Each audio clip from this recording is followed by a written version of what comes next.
a essa sala, a essa plataforma. Esse é o lugar que o Senhor marcou para se encontrar conosco nessa noite. Segunda-feira, mais uma vez, agradecemos ao Senhor por a sua presença, por a presença da sua família, a você que está aqui conosco no Zoom, no YouTube, no Facebook, muito obrigado. Por favor, permaneçam aí. Nós temos um tema muito importante para tratarmos nessa noite. Vamos procurar ser bastante, vamos focar no tema, mesmo que eu tenha que fazer uma introdução para termos sentido do que vamos falar hoje. Por favor, fiquem conosco, abra seu coração. O Espírito Santo, ele está, nesse momento, fluindo para nos convencer do nosso pecado. Nesses dias, eu gostaria muito que os amados irmãos soubessem que essa preparação final para o arrebatamento, ela exige muito, muito arrependimento. E por isso que o avivamento de arrependimento, ele é conduzido pelo próprio Espírito Santo. E nós estamos falando de um arrependimento necessário para nós sermos glorificados, arrancados da terra em um novo corpo, estarmos dentro dos céus e depois voltarmos com Cristo na sua vinda visível, no final dos 7 anos, depois nós sermos entronizados juntamente com Cristo para governar a terra por 1000 anos. Nós estamos falando agora já não de uma salvação, mas de uma recompensa. Então nós temos, a partir do trono, nós temos a salvação que vai dar direito da nossa entrada nos céus. Mas nós temos a recompensa, o galardão que vai nos dar direito de reinarmos com Cristo 1000 anos. Por isso que o tema é o tribunal de Cristo e a recompensa dispensacional. Nós estamos finalizando uma dispensação e os 1000 anos é uma outra dispensação. Nós dizemos a dispensação da recompensa do reino. Oh, que poderoso! Quando vemos esses detalhes, temos que nos encher de esperança. Então nós temos Mateus, que estamos entrando nesses versículos, a sua primeira parte, o capítulo 5, 6 e 7, vai nos mostrar exatamente ali algo tremendo.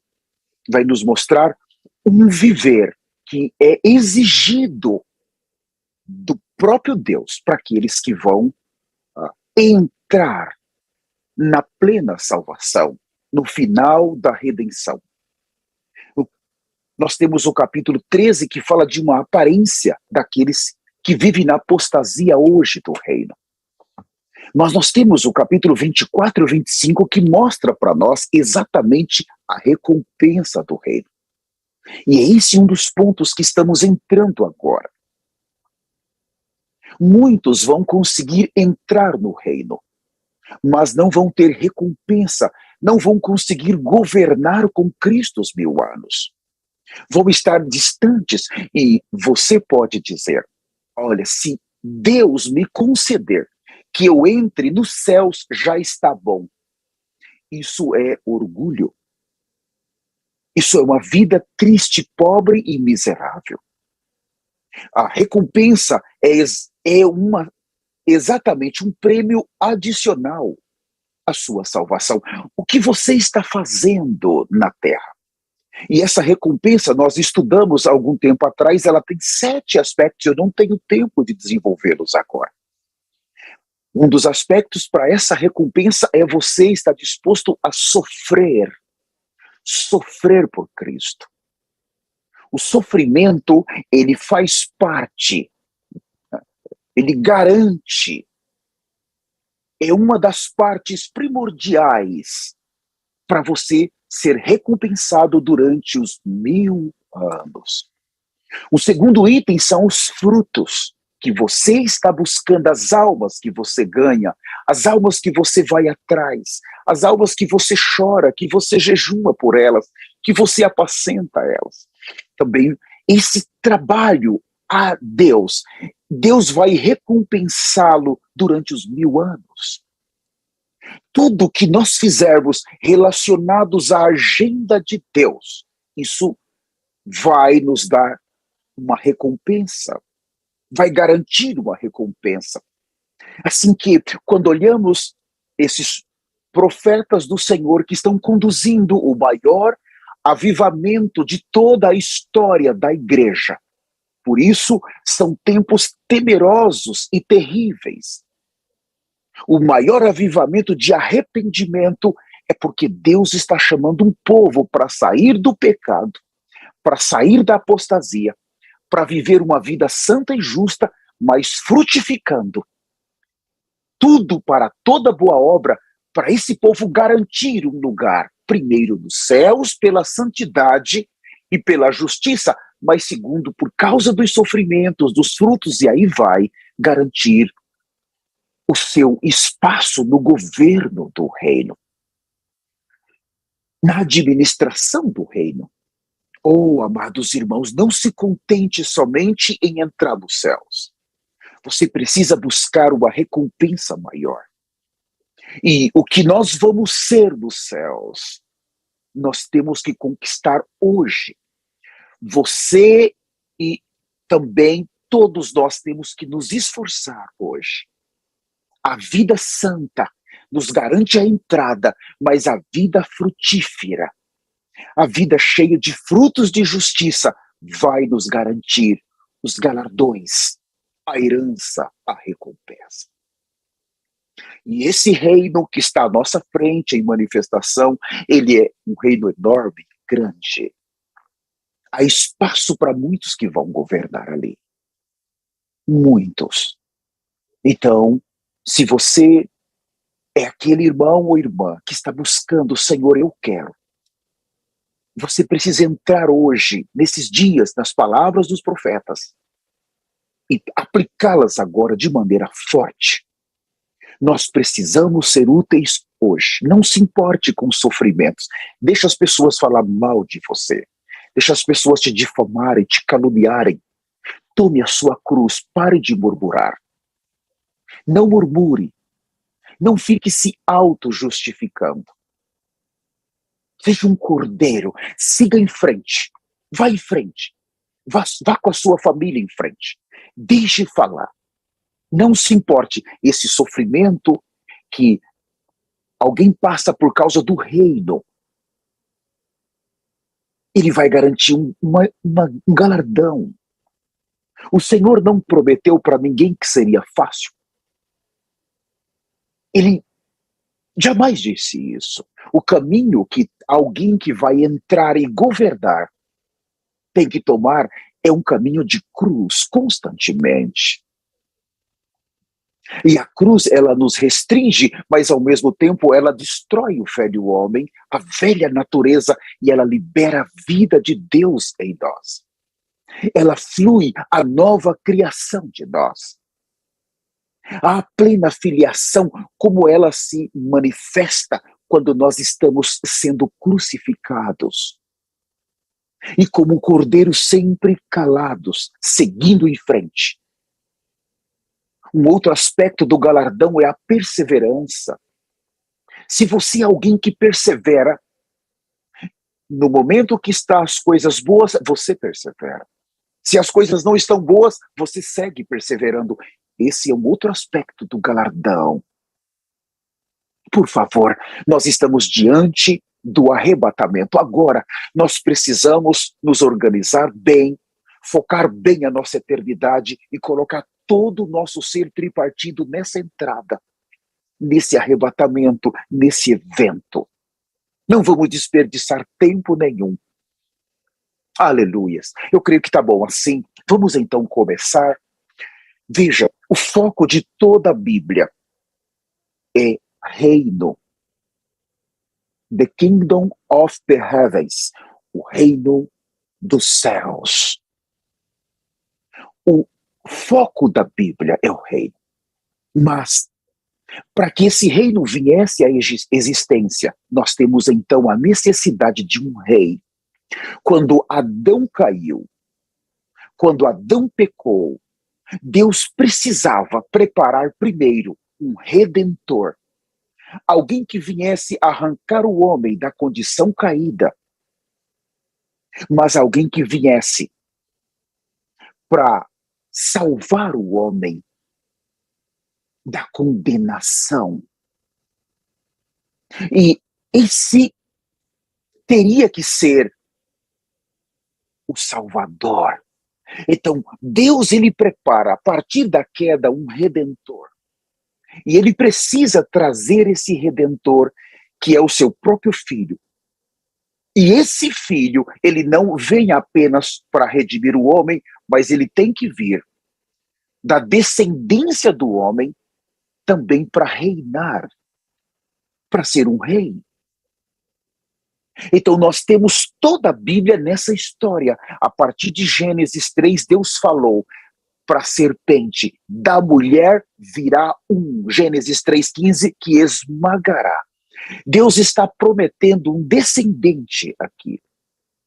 Ele tem que vir da mulher, da descendência da mulher, e ele vai esmagar, ele vai destruir primeiro o veneno da serpente que foi injetado na humanidade. O pecado, a natureza pecaminosa. Mas, por outro lado, esse descendente, ele é um rei. Quando nós olhamos toda a Bíblia, chegamos em Abraão, Deus está prometendo o descendente. Quando Deus chama a Abraão depois do dilúvio, e Deus fala para ele, Deus promete para ele a terra, Deus promete para ele uma descendência.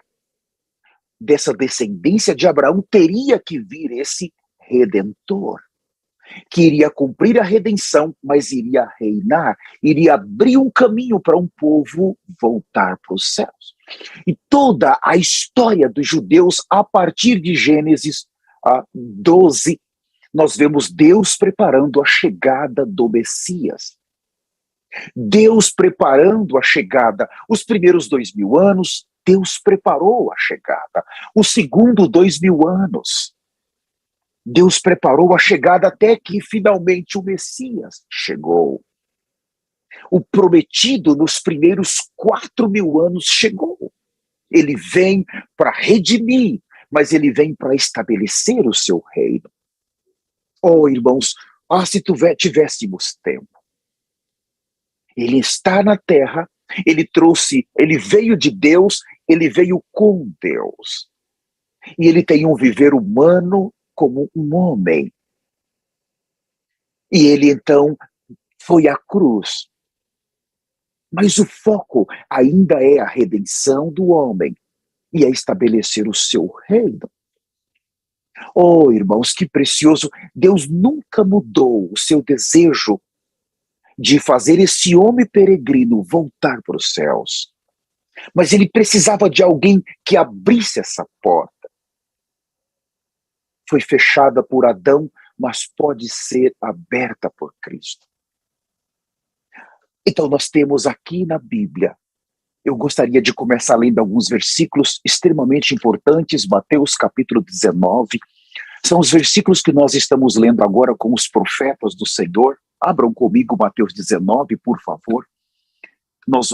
Já quero agradecer a todos que estão conosco, que se uniram a nós nessa noite.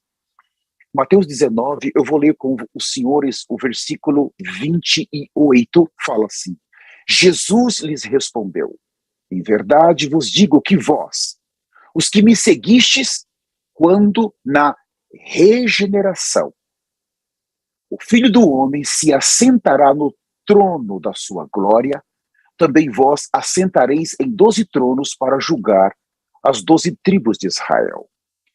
Nós sabemos que sentar em 12 tronos, depois vamos falar desse ponto.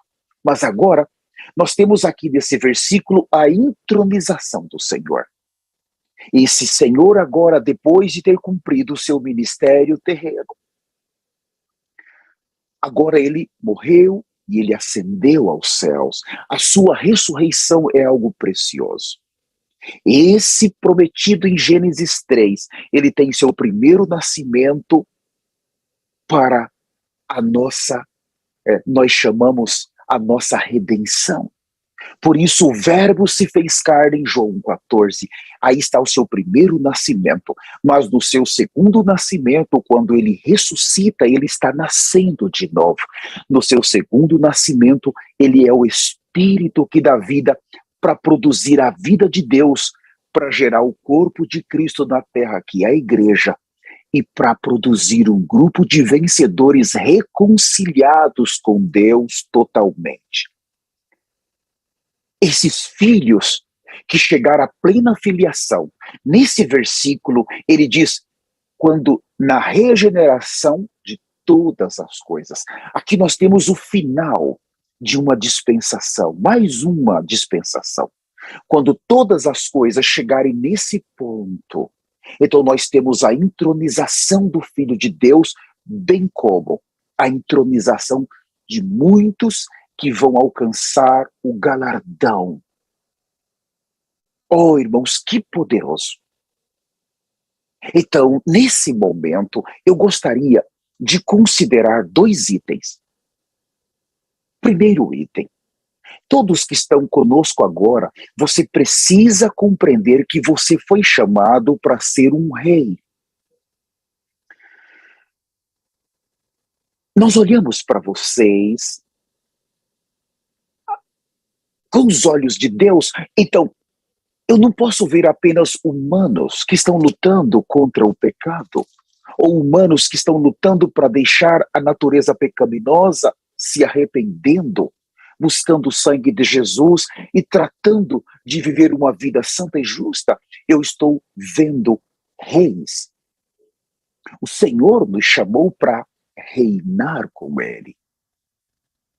E quando se fala de reis, mostra que o padrão de um rei precisa ser extremamente elevado. Não estamos falando de reinar um país da terra. Oh, a Inglaterra, ou vou reinar os Estados Unidos. Não. Nós estamos falando de ter um padrão de um rei celestial.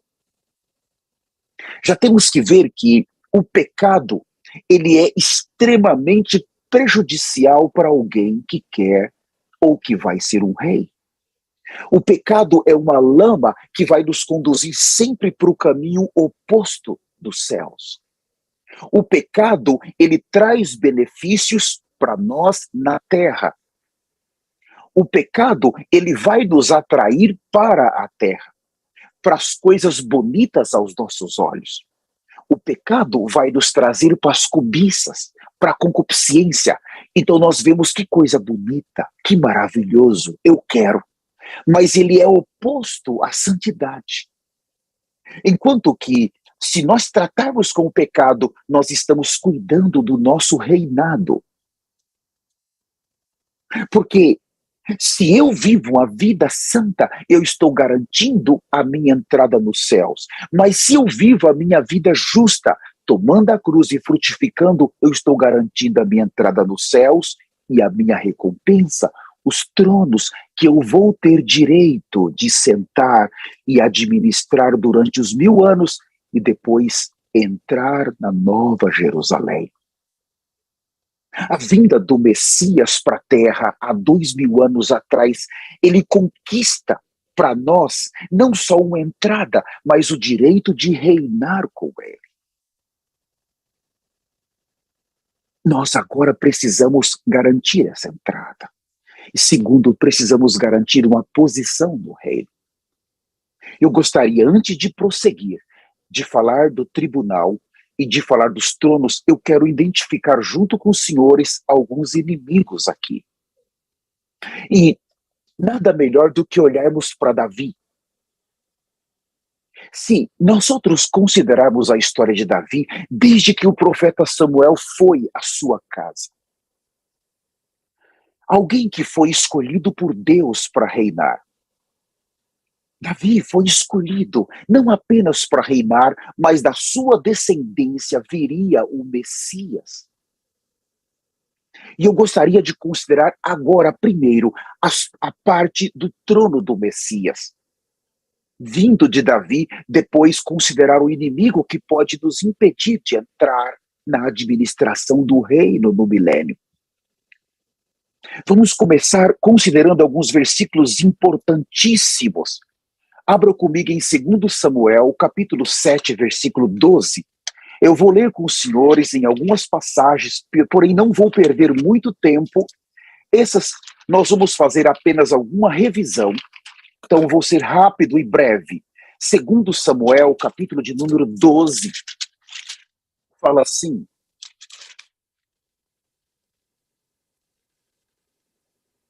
perdão, 2 Samuel, capítulo 7, versículo 12. Repetindo, 2 Samuel, capítulo 7, versículo 12. Fala assim: quando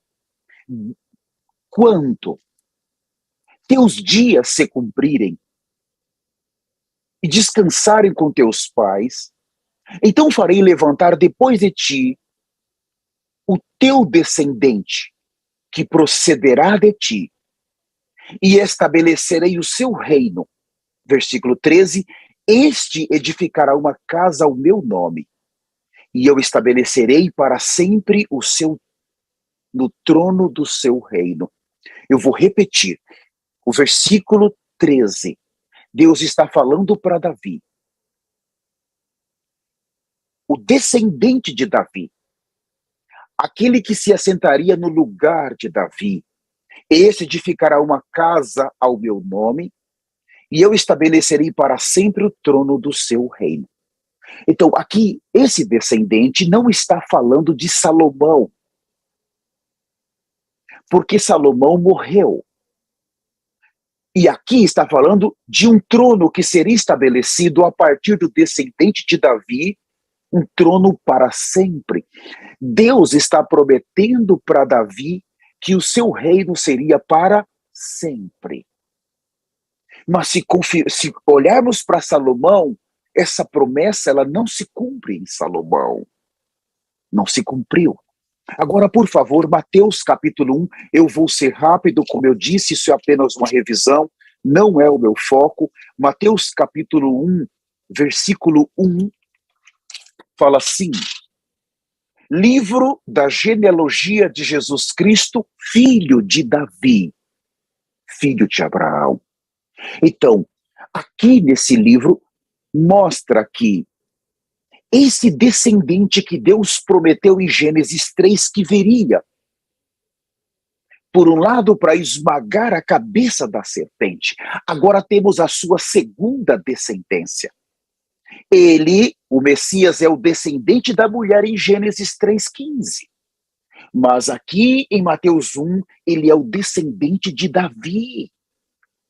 Ele é o verdadeiro filho de Davi. Por favor, vamos rapidamente para Atos capítulo 2. Atos 2, nós temos uma sequência maravilhosa. Eu amo esse versículo, de verdade. Atos 2, o versículo 29, o 30 e o 31, fala assim: irmãos, sejam-me permitido dizer-vos claramente a respeito do patriarca Davi, que ele morreu e foi sepultado, e o seu túmulo permanece entre nós até hoje.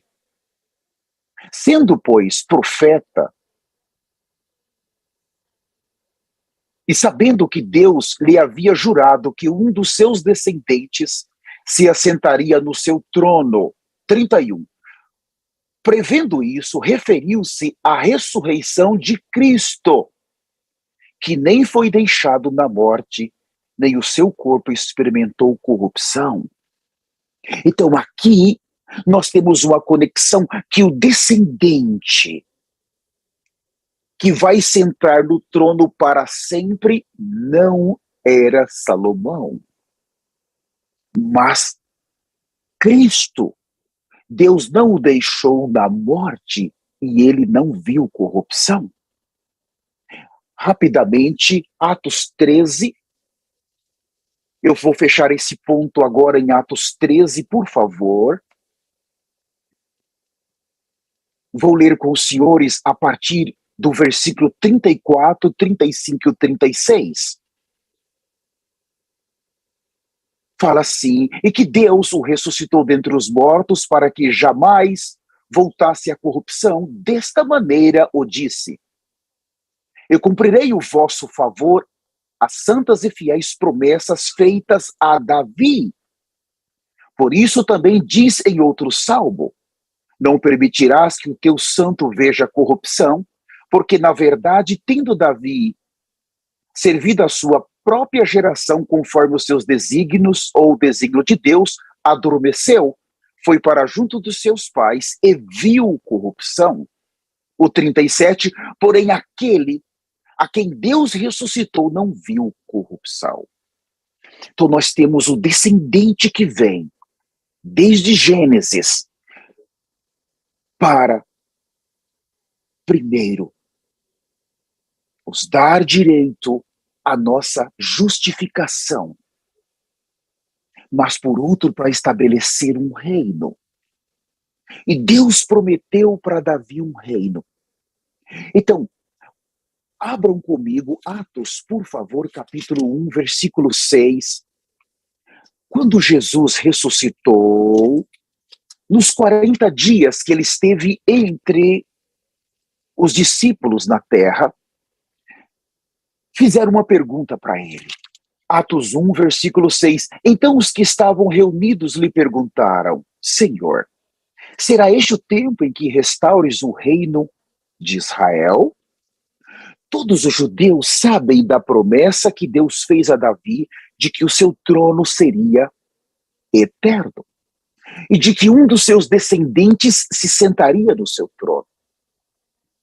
E os judeus estão esperando o Messias que vem para sentar no trono de Davi, vindo da tribo de Judá. Mas aqui nós vemos que esse Messias, ele já veio. Ele é o descendente da mulher, ele é o descendente de Davi. E agora ele é rei, ele pode sentar em um trono. Mas durante os 1000 anos, o que nós vamos ter? A restauração do trono de Davi. O que nós vamos ter? Nós vamos ter o descendente de Davi sentado em um trono a partir de Jerusalém para governar as nações. Deus vai cumprir essa promessa. Cristo vai estar exatamente entronizado por 1000 anos. Agora, quando falamos do reino de Deus, quando Cristo ele é entronizado para governar por 1000 anos como a realidade de Davi, nós precisamos estar claros que ele não governa sozinho. Abram comigo Apocalipse capítulo 20, por favor. Eu estou somente revisando o que os profetas já falaram. Eu ainda não entrei no coração da mensagem. Apocalipse capítulo 20, o versículo 4. Vi também tronos. Veja, quando se fala do descendente, a palavra trono sempre está no singular. Mas quando se fala no plural, vi também tronos e nestes sentaram-se aqueles aos quais foi dada autoridade de julgar. Então nós temos aqui tronos. Quem vai sentar nesses tronos? Vou seguir lendo. Vi ainda as almas dos decapitados por causa do testemunho de Jesus, bem como por causa da palavra de Deus, tantos quantos não adoraram a besta, nem tampouco a sua imagem, e não receberam a marca na fronte e na mão, e viveram e reinaram com Cristo por 1000 anos. Então aqui fala daqueles peixes que os profetas viram nas águas, foram mortos por aquela besta extremamente violenta, naquela visão que eles nos falaram. as águas do mar, o mar representa as nações, eles nos disseram que cristãos de muitas nações vão ser assassinados pelo anticristo durante os 7 anos. Cristãos que por algum motivo perderam o arrebatamento. Irmãos, vocês que estão aqui na sala, por favor. Vocês que estão nas nossas redes sociais, por favor. Nós só vamos perder o arrebatamento se nós formos negligentes, teimosos, soberbos, orgulhosos. Você já pensou alguém próximo a você que perde o arrebatamento, ele vai ter um período do ranger dos dentes. Aquilo que ele poderia ter conquistado com mais facilidade hoje, ele perdeu e agora ele vai entrar naquele período do sangue, do juízo. E a única maneira é ele se tornando esse peixe, sendo assassinado pelo anticristo. Você já pensou que dor? Irmão, ser assassinado, que dor.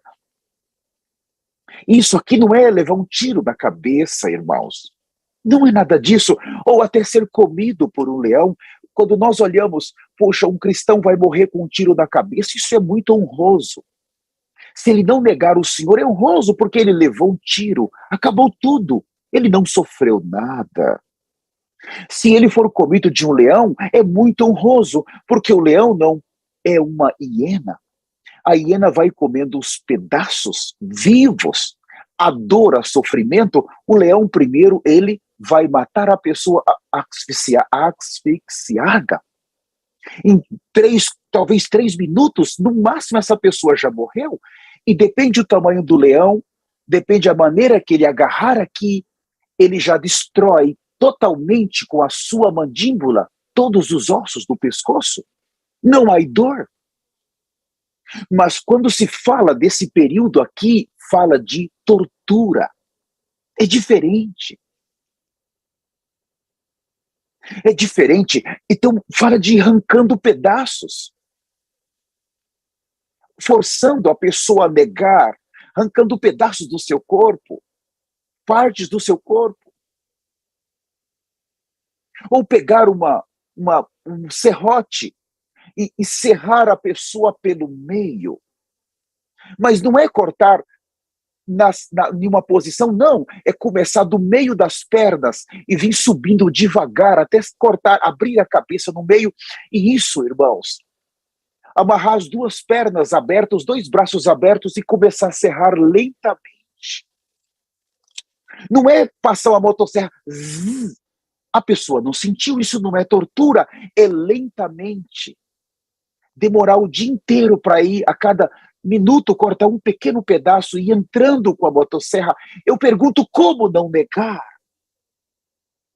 Então, nós estamos aqui, temos que tomar cuidado, não brinque com a sua salvação. Você não pode estar brincando. Você precisa levar isso a sério. Não viva uma vida de pecado. Você não pode viver pecando, porque isso é letal. Eu vou falar daqui a pouco sobre isso. Mas o ponto no versículo 5 é, Apocalipse 25 é, o restante dos mortos não reviveram. O restante dos mortos não reviveram até que se completaram os 1000 anos. Esta é a primeira ressurreição. O 6. Bem-aventurado aqueles que têm parte na primeira ressurreição. Ótimo. Agora, olha o final do versículo 4.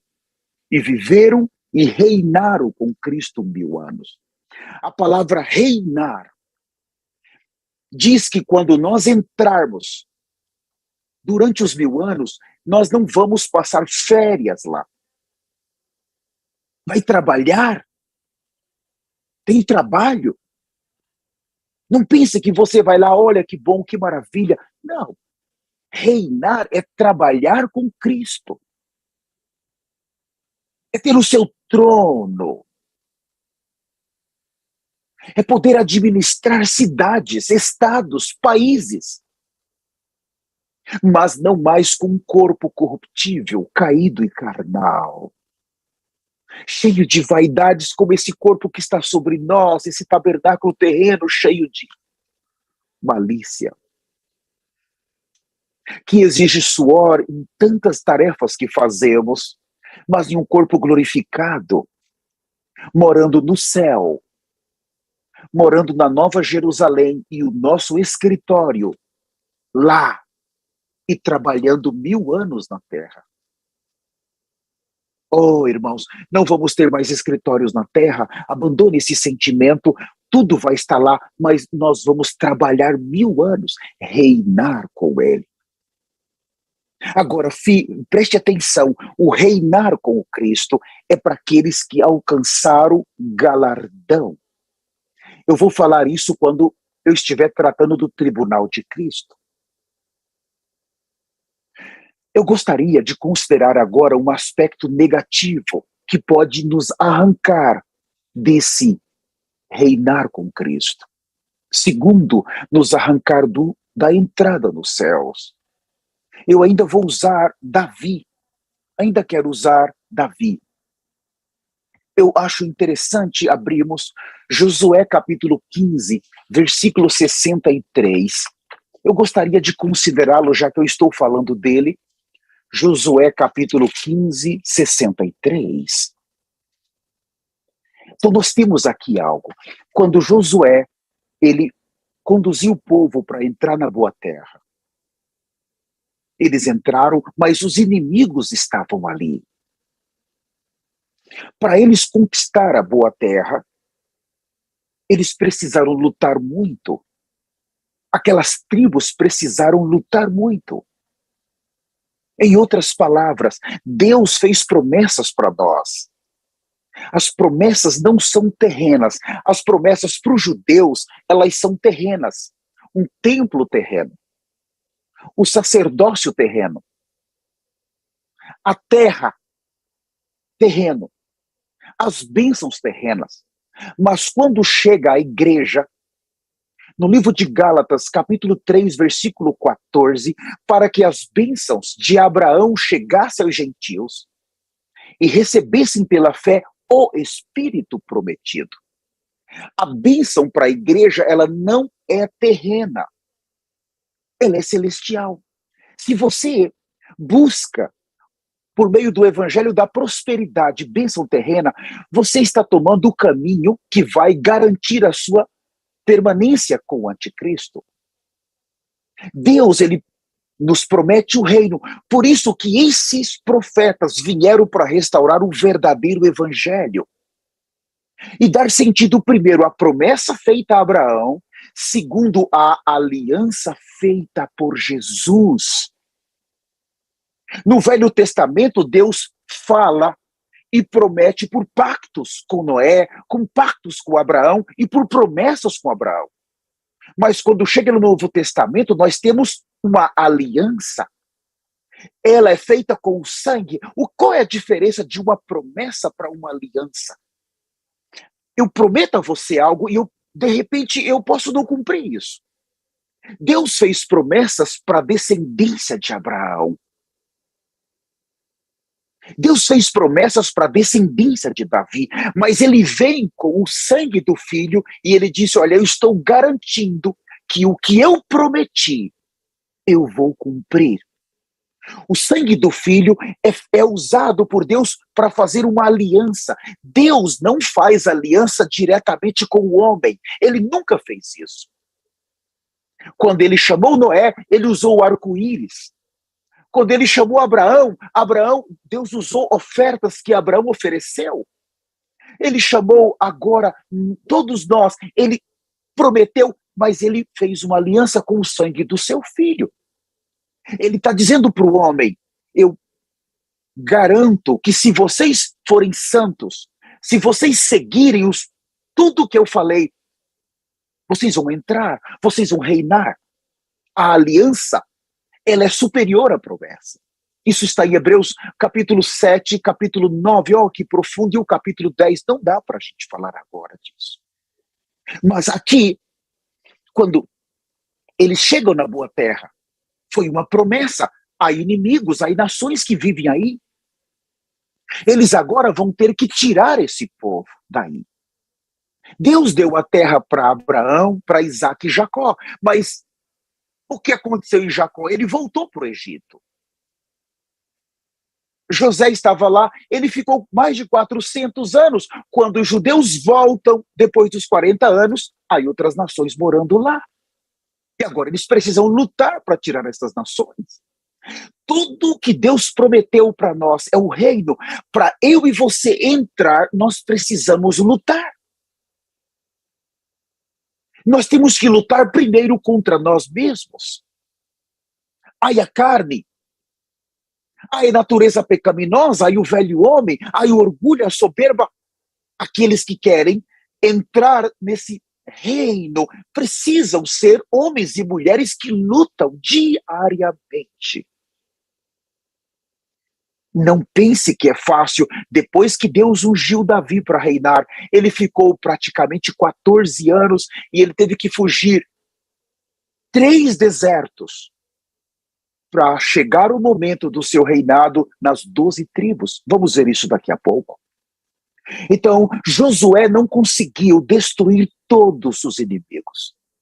Não conseguiu. Leia comigo Josué capítulo 15, versículo 63. Não puderam, porém, os filhos de Judá expulsar os jebuseus que habitavam em Jerusalém.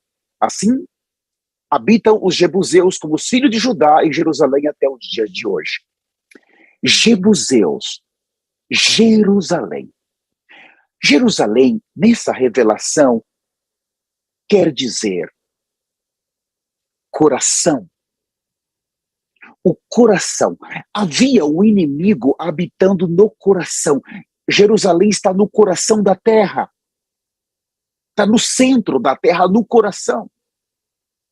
Agora, exatamente esse lugar que Deus queria estabelecer aí, a cidade de Jerusalém, para Davi governar, Josué não conseguiu destruir quem morava aí, os jebuseus. Leiam comigo, o meu tempo não está ao meu favor. 2 Crônicas 11, versículo 4, por favor. 2 Crônicas 11, 4. Os senhores podem ir prosseguindo um pouquinho. Depois de Reis, tem 1 Crônicas, depois 2 Crônicas, capítulo 11, versículo 4, fala assim. A ver. Esse versículo é muito poderoso, mas deixa eu ver se eu estou bem aqui mesmo, irmãos. Deixa esse versículo de 2 Crônica 11, abra comigo, em outro versículo, que nós podemos, 2 Samuel, deixa eu pegar aqui, mais um minuto. 2 Samuel, capítulo 5, versículo 6. Repetindo, 2 Samuel, capítulo 5, versículo 6. Eu vou ler com os senhores o versículo 5 primeiro. Depois eu vou para o 6. Em Hebrom, repetindo, 2 Samuel 5, 6, em Hebrom reinou sobre Judá 7 anos e 6 meses. Então Davi reinou primeiro, ele foi rei durante 7 anos e 6 meses sobre 2 tribos. Em seguida, em Jerusalém, reinou 33 anos sobre todo Israel e Judá. Então, o tempo que Davi reinou foi 40 anos. Mas o que ele precisou fazer para conquistar Jerusalém? Agora vamos ler o versículo 6. Partiu o rei com os seus homens para Jerusalém contra os jebuseus. Veja, para ele estabelecer o seu reino, ele precisa vencer quem vive no coração. Partiu o rei contra os jebuseus que habitavam naquela terra. O que disseram a Davi? Não entrarás aqui, porque os cegos, os coxos, os repelirão, como quem diz, Davi não entrará neste lugar. Porém, Davi tomou a fortaleza de Sião. Veja, ele tomou a fortaleza, ele entrou, ele conquistou. Ele estava decidido. E segue. Essa é a cidade de Davi. Davi, naquele dia, mandou dizer: todo o que está disposto a ferir o Jebuseu suba pelo canal subterrâneo e fira os cegos e os coxos, a quem a alma de Davi aborrece. Por isso, se diz, nem cego nem coxo entrará na casa. Assim habitou Davi na fortaleza e lhe chamou a cidade de Davi. Foi edificada em redor deste Milo e para dentro. O que nós temos aqui, nós temos o início de Jerusalém, a cidade de Davi. Irmãos, isso aqui é muito precioso. Isso aqui é muito poderoso. Quando nós olhamos que, para ele entrar, ele precisou conquistar algo. Ele precisou ser forte em algo. Ele precisou vencer algo. Mas o que está nesse coração? Ai, o inimigo. Tem alguém que não está conseguindo ouvir nada na sala do Zoom? Eu gostaria de pedir para minha filha checar se está tudo bem. De repente é apenas o microfone dessa irmã. Por favor, cheque se está tudo bem. Vocês todos estão me ouvindo? Só balance a mão assim, por favor. Todos que estão me ouvindo. Obrigado, obrigado. Então, talvez seja algo no telefone ou no microfone do celular dessa pessoa. Nós pedimos desculpa para você, porque o desejo é servi-la bem. Se a senhora não conseguiu, por favor, vá às nossas redes sociais, porque é uma palavra importante para todos. Não perca, eu estou rogando a senhora.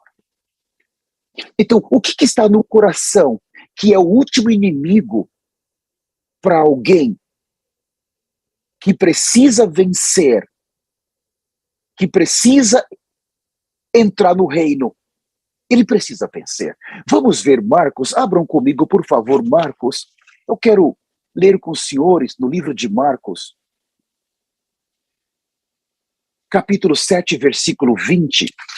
O coração, o nosso coração, há muitas coisas aqui corruptas, amados irmãos.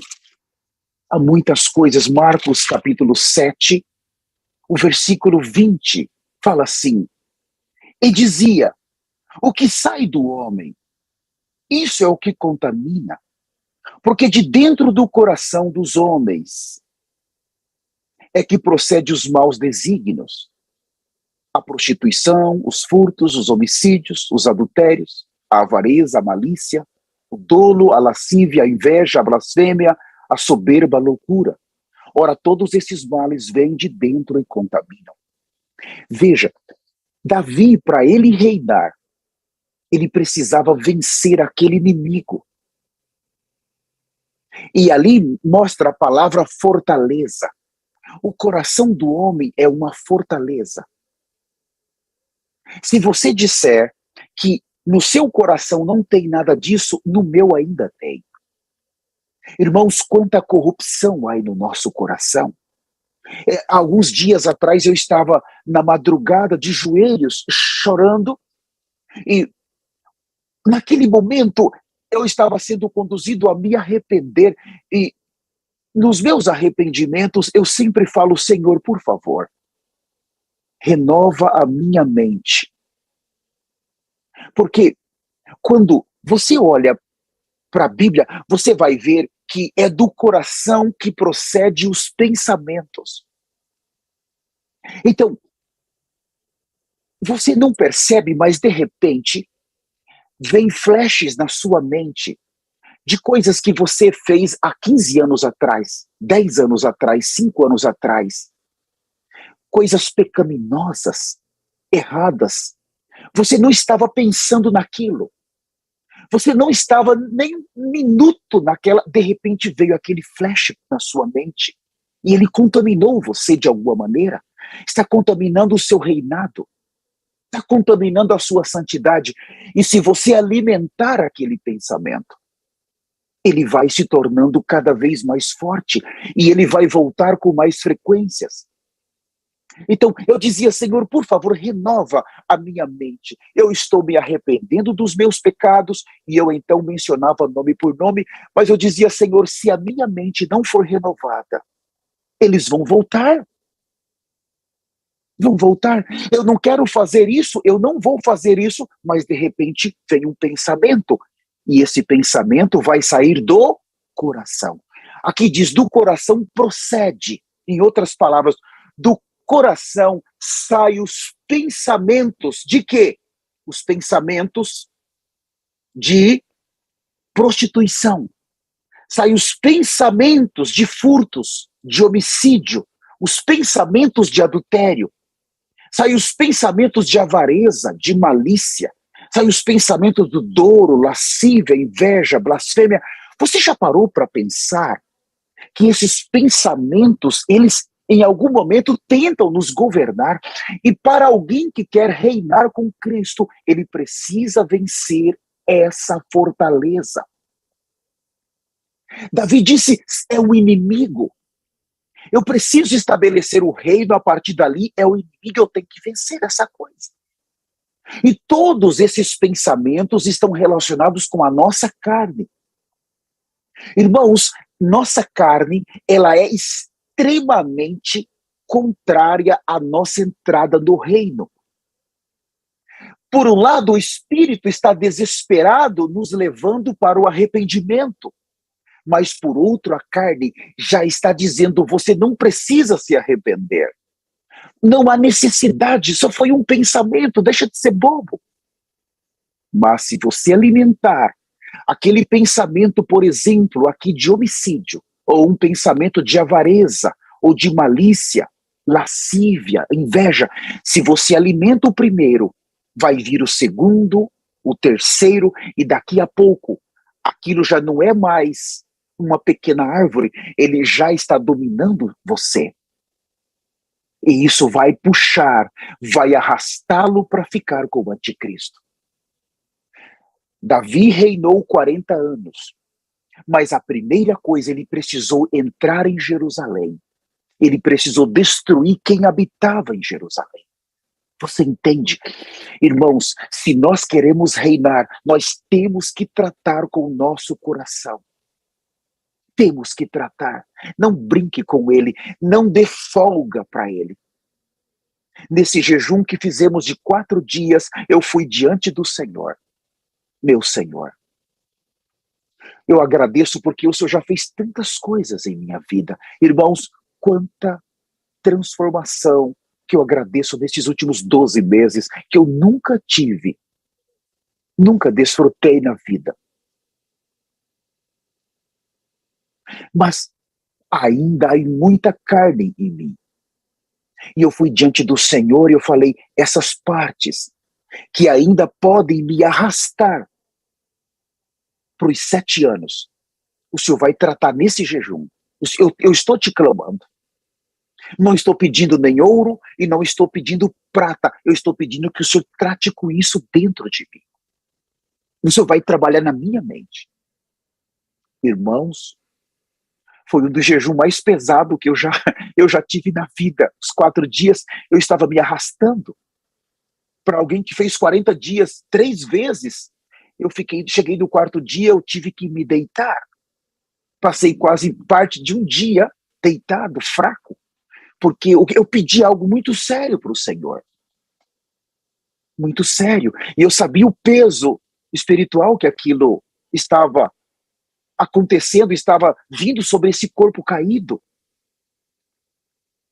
Então, quando você vai diante do Senhor, com sinceridade, você tem que ir. Mais cedo ou mais tarde você vai ter que fazer isso, porque essas coisas arrastam-nos. O coração, irmãos, é terrível. Tem toda a podridão, todo o pensamento, tudo contrário ao nosso reinado. Veja, cada pensamento que vem, coração. Lá de dentro, irmão, sai do nada. É como uma caixa suja, podre, maligna, diabólica, que está dentro, que nos corrompe, que quer nos vencer constantemente. É uma coisa diabólica. Você sabe do que eu estou falando. Você tem que lutar contra isso constantemente. E eu quero que você saiba, eu estou no Evangelho há 25 anos. Irmãos, somente agora, essa semana, depois de 25 anos, eu consegui, diante do choro, vencer várias correntes que estavam me puxando para ficar com o anticristo. Eu sinto a diferença. Não brinque com isso. É o seu reinado que nós estamos tratando aqui. Agora, eu já estou caminhando para o final. A minha esposa daqui a pouco vai me olhar e já vai me passar meu horário que está acabando. Então, vamos entrar em 2 Coríntios, capítulo 5, versículo de número 11. Por favor, abram 2 Coríntios, capítulo 5, o versículo de número 11.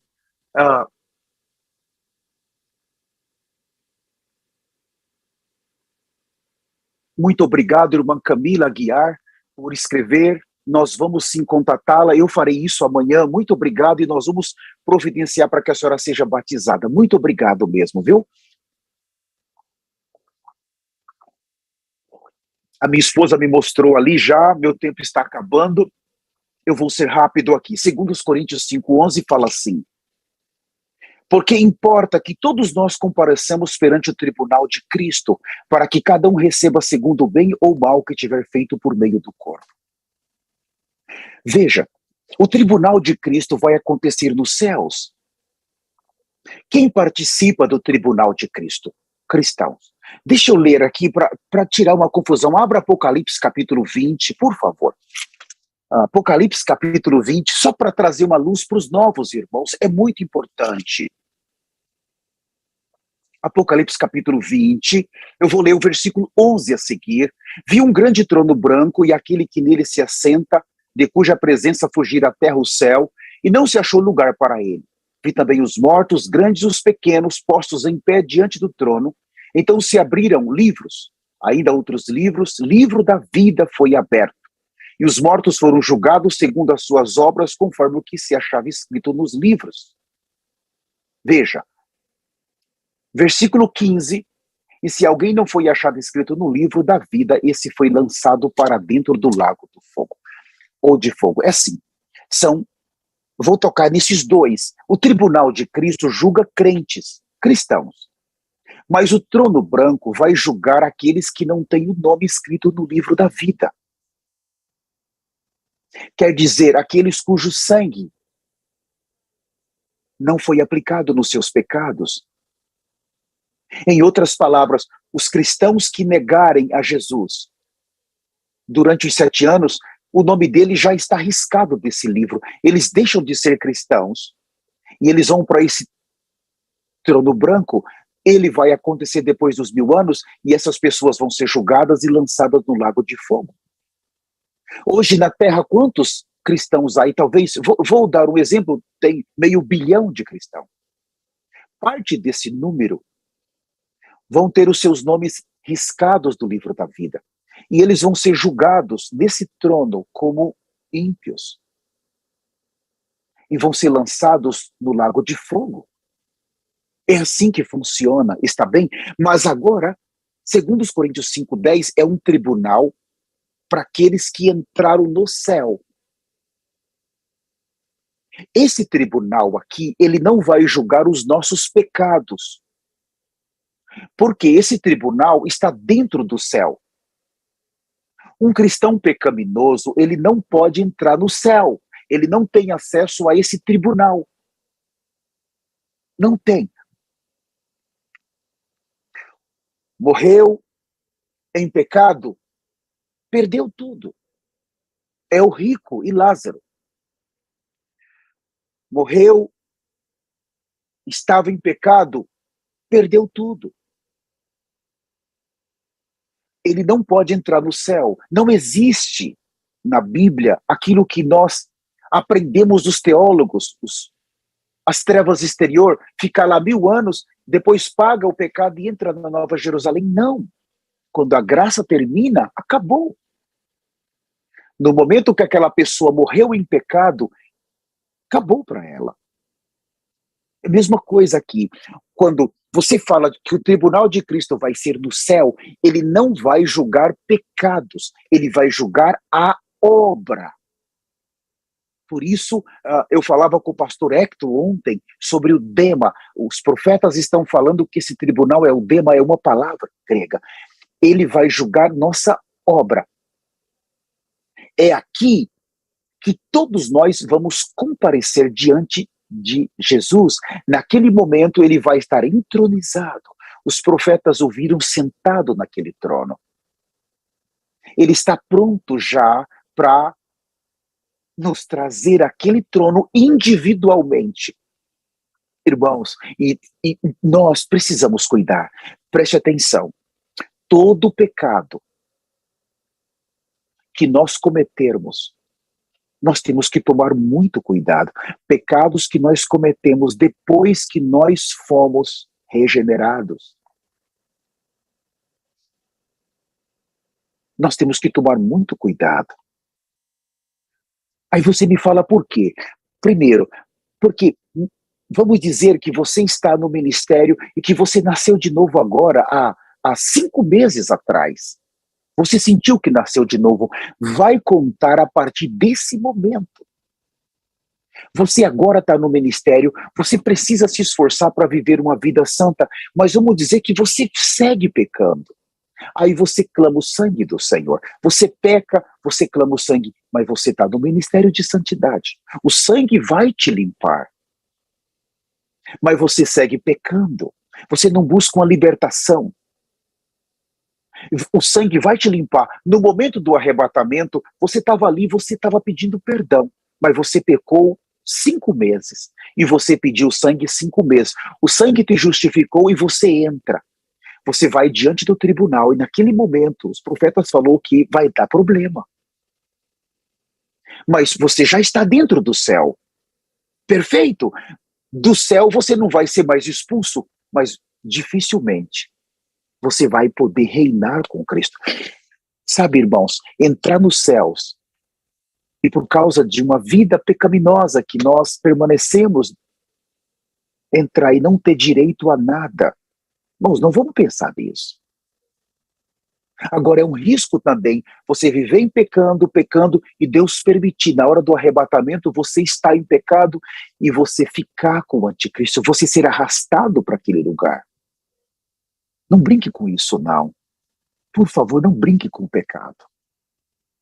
Dentro dos céus, o tribunal vai julgar isso. Agora, nós precisamos, de acordo com a orientação que estamos recebendo deles, nós precisamos, depois da nossa regeneração, eu não quero mais saber de pecado. Eu vou chorar para mim ter uma conformação. Mas ao mesmo tempo eu vou tomar a cruz, não importa o sofrimento, eu vou permanecer firme, eu vou perseverar, eu vou pregar o evangelho, eu vou ganhar frutos, porque quando chegarmos diante do tribunal, Cristo vai olhar, ele sabe exatamente o que fizemos. Você teve um padrão santo, mas você perseverou, você avançou. Nesse momento, irmãos, aí nós temos a nossa recompensa. O Senhor, ele foi atraído hoje na sua vida. Você o colocou como prioridade. Você estava disposto a morrer por ele. Você o considerou, o Jesus Cristo, como tudo. Você o considerou como cabeça. Não há mais um ídolo na sua vida. Irmãos, uma certa vez, não faz muito tempo atrás, eu me lembro, eu fui com a minha esposa e a minha filha apacentar alguém em Miami. E nós descemos para o sul, está como 2 horas Miami da nossa casa. E eu me lembro que nós íamos visitar uma irmã, foi um contato, era uma cristã, era a primeira vez, e ela morava em um apartamento em frente ao canal do mar. E em um condomínio é tão difícil você chegar, e entramos, ela veio até embaixo, nos encontrou e nos levou no andar e entramos no apartamento dela. E ela, esposa de um policial aposentado da Flórida. E foi interessante porque ela estava em profunda depressão. E então ela começou a contar, era uma brasileira, ela começou a contar que ela tinha um cachorro e ela amava aquele cachorro e ela criou e cuidou do cachorro muitos anos e o cachorro morreu. Então ela mandou cremar o cachorro, e então ela tinha a cinza do cachorro, e ela fez um pequeno altar na casa dela e colocou as fotos do cachorro com ela e colocou ali as cinzas, e nós olhamos lá, estava um altar e tinha as fotos do cachorro com ela e o esposo, e ela estava em depressão, e era uma cristã. Irmãos, o que eu quero dizer é que o ídolo, ele pode estar dentro de nós, ou estar dentro da nossa casa sem nós sabermos. Aquela mulher estava totalmente perdida, já era cristã há tantos anos, mas ela não tinha recebido Jesus. Não estava bem. Ela era simplesmente uma pessoa. Eu já recebi o Senhor. Não. Alguém que recebeu o Senhor, ele toma muito cuidado. O cachorro ali se tornou um ídolo na vida dela.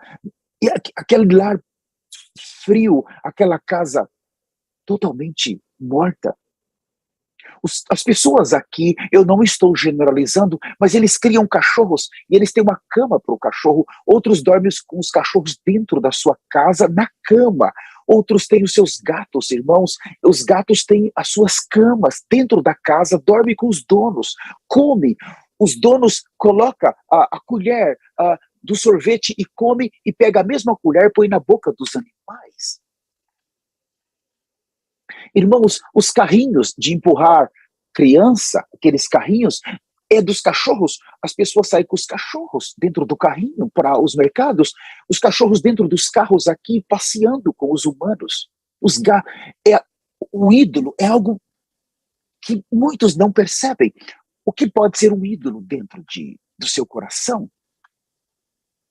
Deus, ele está considerando muitos itens, e a entrada no reino.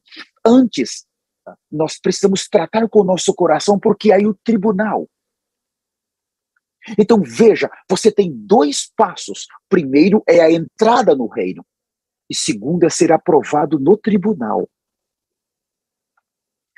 Eu volto a dizer, o primeiro passo é a entrada do reino, é pela sua santidade e justiça, fidelidade àquela voz que está falando na terra hoje. Mas o tribunal, você tem que garantir o seu galardão ali.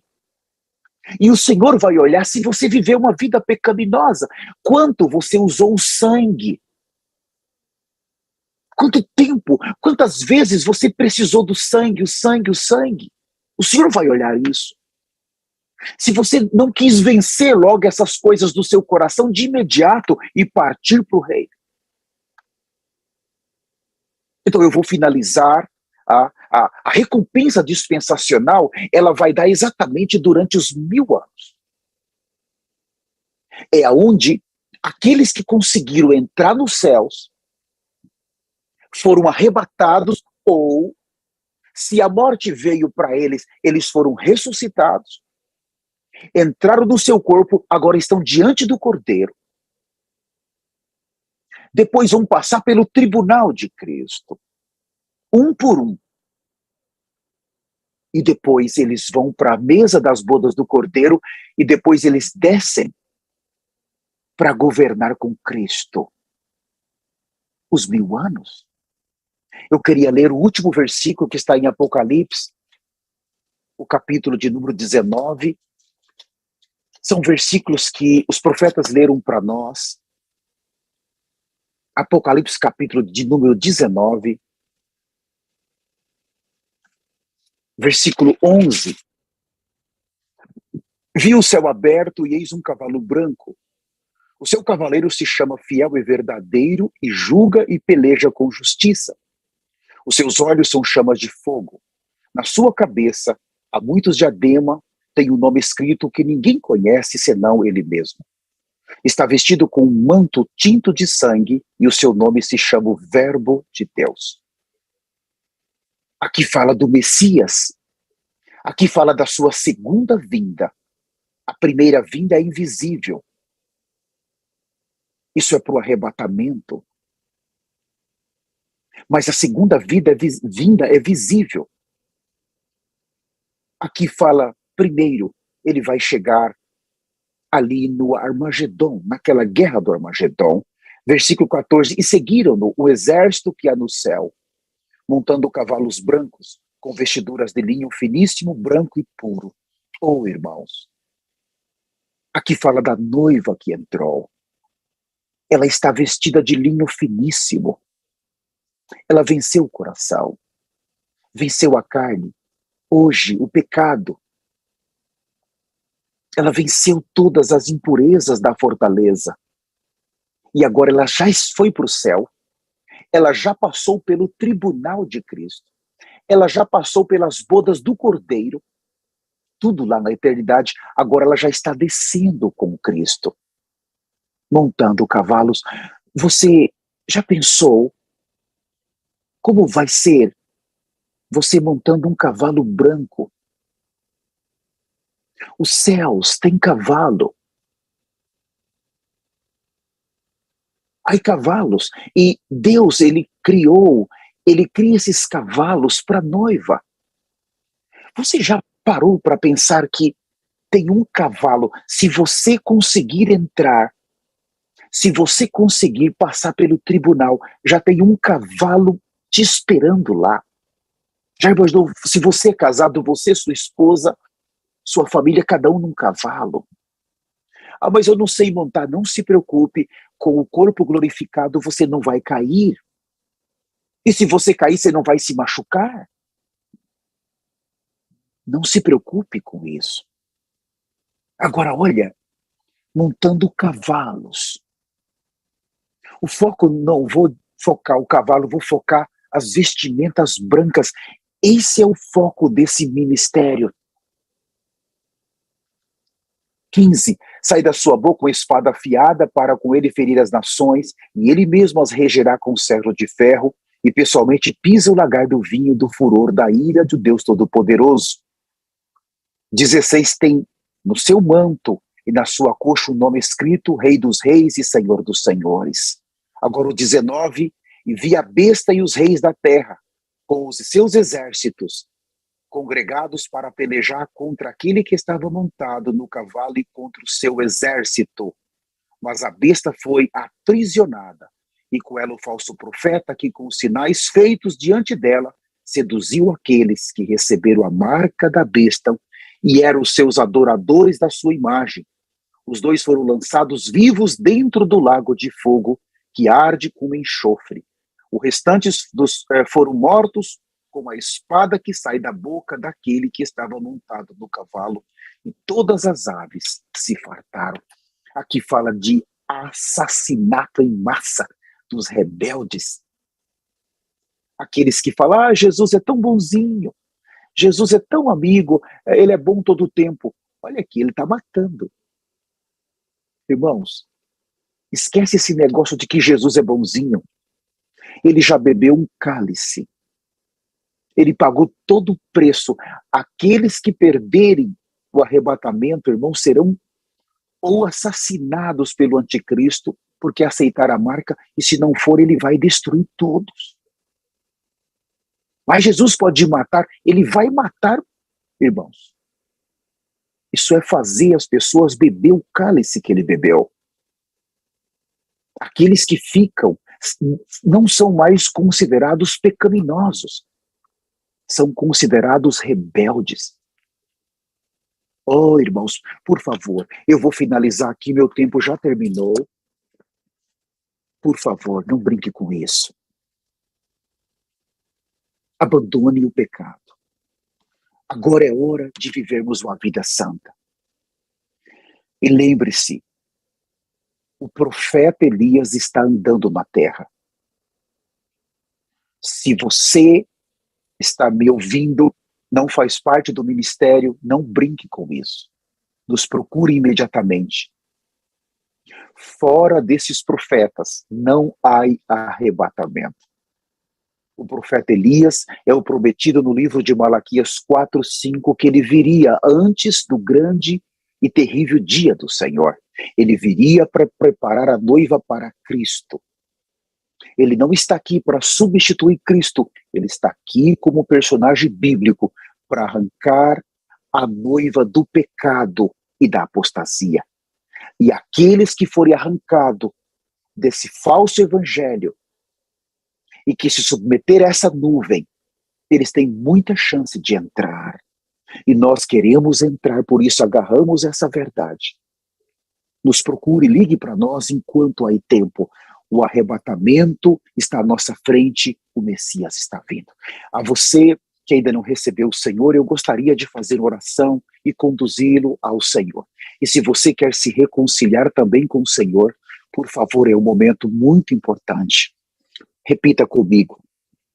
Precioso Senhor Jesus, eu reconheço que sou pecador. Eu reconheço que sou carnal. Senhor, há muitas impurezas no meu coração. Há muita maldade no meu coração. Há muito pecado no meu coração. Eu vi que há muita carne. Senhor, eu percebi que meu coração é uma fortaleza e que precisa ser conquistada por Ti agora. Portanto, Senhor, entra agora em meu coração.